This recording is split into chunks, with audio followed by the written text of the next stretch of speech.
Here in the studio to discuss the U.S. suspending aid to Egypt, Ari Ratner.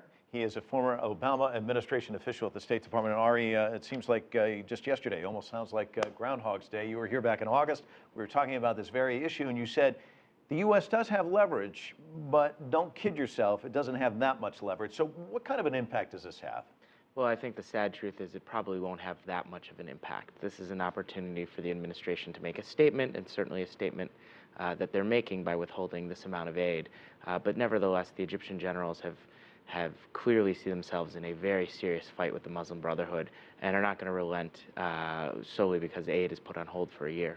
You also said at that time, once the genie's out of the bottle, it's hard to put it back in, Washington being Washington. Yeah. Once you cut stuff, getting money and funding, it tends to go away. So what does this do in terms of, you know, if it's a chess match with the United States trying to influence things, how difficult does it make the situation for the Obama administration moving forward?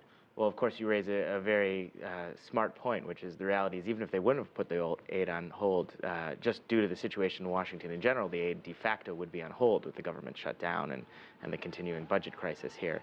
But this clearly creates a constraint for the Obama administration going forward. They're not going to be easily allowed to turn it back on. They'll at least have to wait for several months either to see a change in Egyptian behavior or a change in the region, whether that's more pressure from Israel, more pressure from the Gulf allies, to put this aid back in effect. But this is a move that will at least last probably for the rest of the year and potentially beyond. You talk about a change in Egyptian behavior, and Yasser Hakim was just pointing out that public opinion in Egypt is let the money go away. We have others that will fill in this void. So what about that?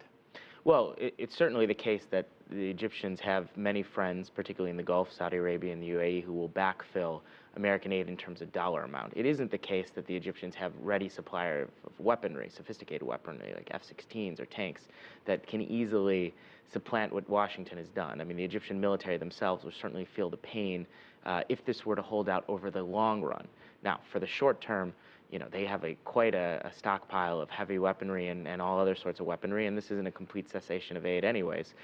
So it's unlikely to affect them for the amount of time that the aid will cut off. I expect over the long term the aid will be returned because it's a critical alliance for us, and the Egyptians will want it. So it's basically a signal, a message. And I always say that there's a sender and a receiver. It doesn't necessarily mean the receiver is going to receive the message. Do you think that Egypt's going to get this message and say, well, maybe we will change behavior?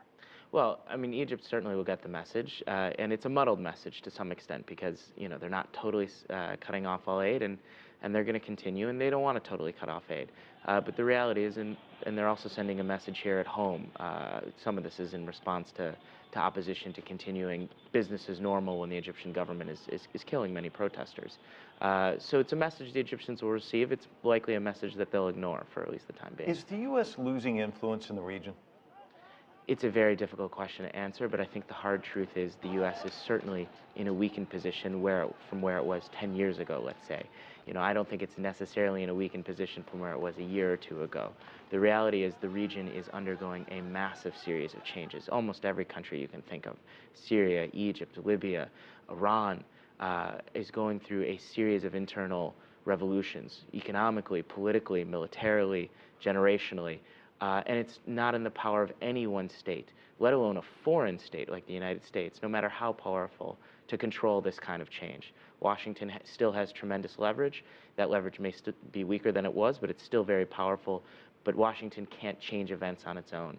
This is something that the region's going to have to play out. Well, we'll certainly keep our eye on it. Ari, thank you so much for coming in and visiting with us this evening and offering your perspective. Appreciate it. Pleasure to be with you.